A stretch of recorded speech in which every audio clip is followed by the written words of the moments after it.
Hey everyone, welcome back to my channel, and today I'm about to break one of my most cardinal rules. That is sticking with native glass when it comes to your camera body. Nikon Nikkor lenses for Nikon bodies, Canon lenses for Canon bodies, Sony lenses for Sony bodies. As all of you know, I shoot primarily with my Nikon Z cameras as well as Panasonic too, but today we're going to focus on Nikon. I have in my bag all Nikon Nikkor Z lenses. That's right, no third-party lenses until today. Thanks to Yongnuo for sending me over this awesome lens. I have something special to share with all of you. It's the Yongnuo's 85mm f1.8 lens for the Z-mount camera. Let's check it out.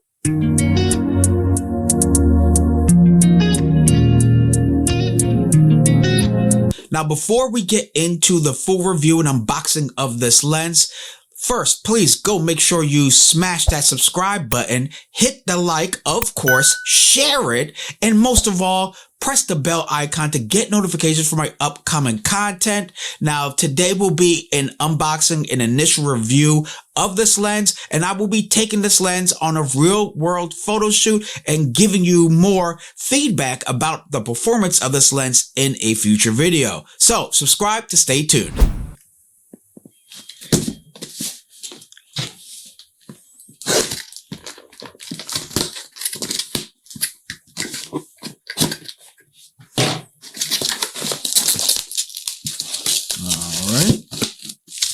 Nice and bubble wrapped. I could already tell this thing is compact as heck. So here is the box. It says what does it say on the bottom here? It says function. It has a function button, a control ring, eye detect autofocus, quick autofocus. We'll see about that. You can update it, I believe, via USB. F1.8 is its wider aperture and it stops down to F16. As far as its focusing distance, it goes down to 0.8 meters.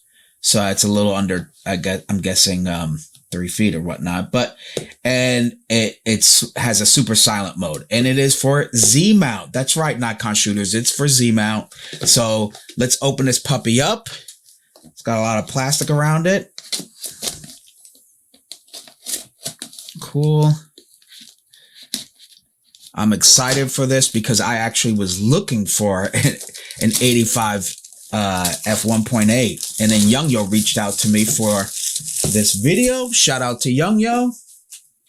Now, here we go, medium telephoto prime lens. And as many of you know, I do portraits, and an 85 is an optimal range for portrait photography.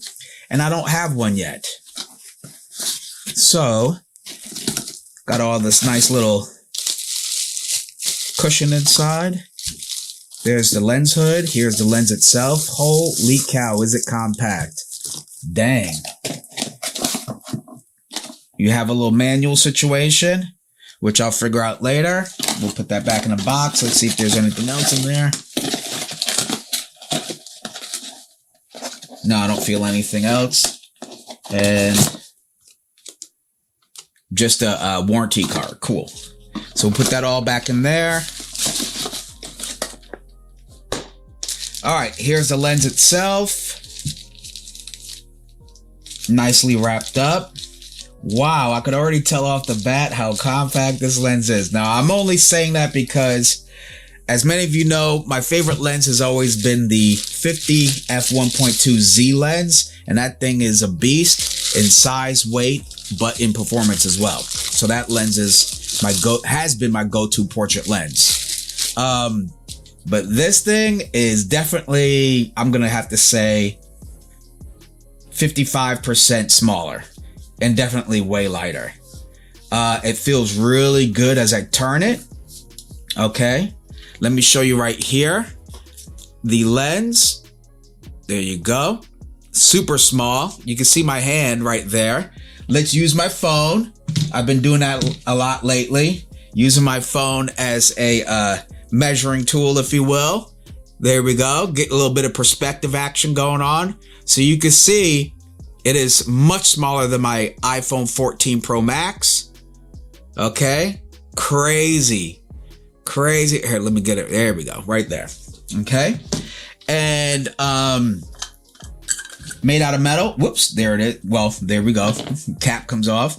There it is right there. I'm not sure if you get a good look. Let me see if he'll tap in and give me a good look right there.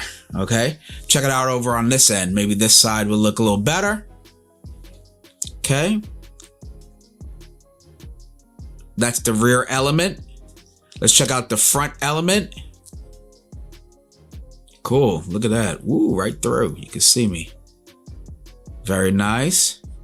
Has a filter thread of 58 millimeter. So that filter is not going to be expensive. Definitely not compared to, I believe it's a 77 on my 50 f1.2 lens. Okay, if not, it's a 72. Anywho, much smaller. Autofocus, manual focus switch right there. There's the function button. You can see it all on this side. Okay, there's your autofocus, manual focus, and the function button. Right. Whoops. There we go. Get my face out of there because there's face detect on. Right there. Okay. Super lightweight. It's made out of metal, so that's good. So f1.8 made out of metal is nice to have. Usually I would expect plastic. It has the USB-C port for updates. Right there, USB-C. Let me see if you can see it on this. Do you see it? I think you do. Okay, so you can get all your, there it is right there. Plug your USB-C for updates. Let me put this little plug back in there, because I don't want any dirt to get up in there. Otherwise, look, feels super light in the hands. Feels good. Let's put the lens hood on, see how that feels. Because I've had lens hoods that feel like it's going to come off any moment now. Okay, if I could only get this puppy up. There we go. All right, so just FYI, make sure you line it up right there. I clearly did not, and that's why I was messing around with it. So the lens is plastic. The body of the lens itself is definitely metal. Okay. You don't hear any moving, but you do hear a little bit of the actual sliding of the grip here, but it feels good. It feels very smooth. There's no, how can I say, roughness to it. Okay. It moves as easy as you want to push it. So here it is with the lens hood.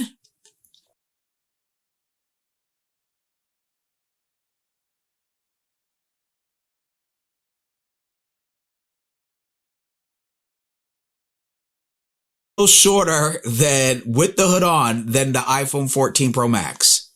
Okay. It's still shorter than that. That's pretty good. So let's first put it on my Nikon Z8 and see how that looks. All right. So here's the lens. Here's my Nikon Z8 right here. And, let's go ahead and attach the two.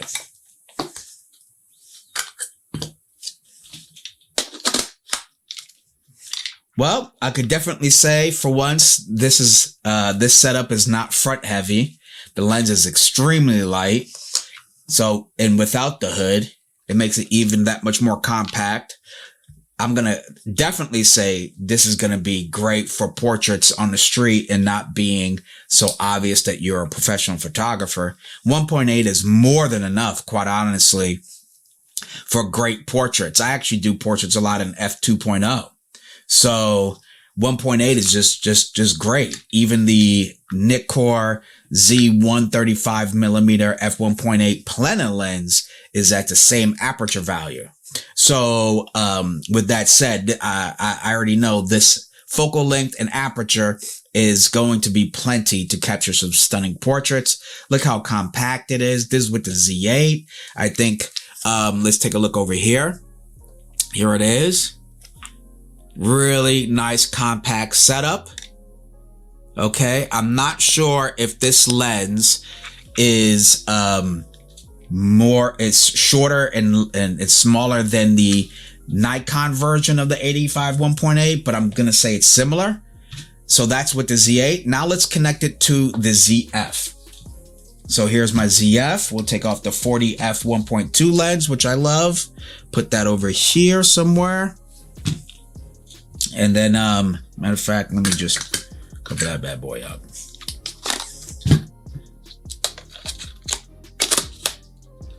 Awesome.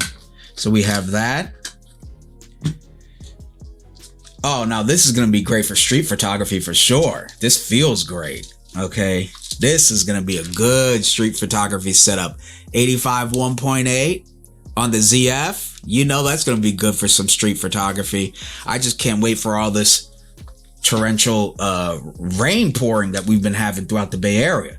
But once we're done with it, I'm definitely going to take this out for some street photography. Absolutely. And let you all know about it. So this is a great setup too. Either the Nikon Z8 or ZF, I think, is going to be a great pairing for this lens. The Z9, sure, absolutely.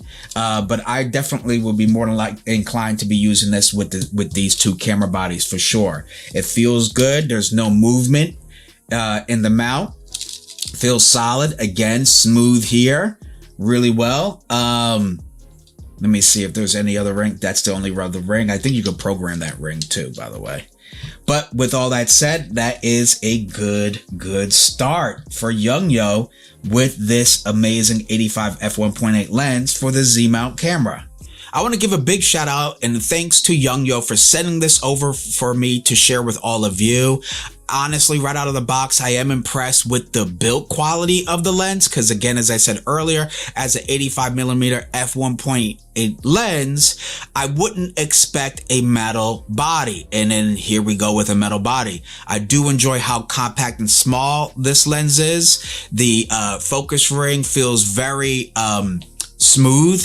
So with that said, again, I haven't taken this out to shoot yet, but this is my first lens that I will be using that's a third-party lens for my Nikon Z camera, and I'm very confident in the quality images I'm about to capture with this lens. Of course, I will be bringing you my feedback about my experience with this lens in the field, so stay tuned for that. And of course, if you have any questions, comments, concerns about this lens for Nikon Z cameras, make sure you post your comments down below, and I will be leaving a link in the description section for you to check out this lens for yourself. Of course, if you enjoyed this video and you would like to see more, don't forget to press that like, that share, that subscribe, and you already know, hit that bell to get notifications for my upcoming content. I'm Robert Silver, and until next time, keep shooting and stay creative.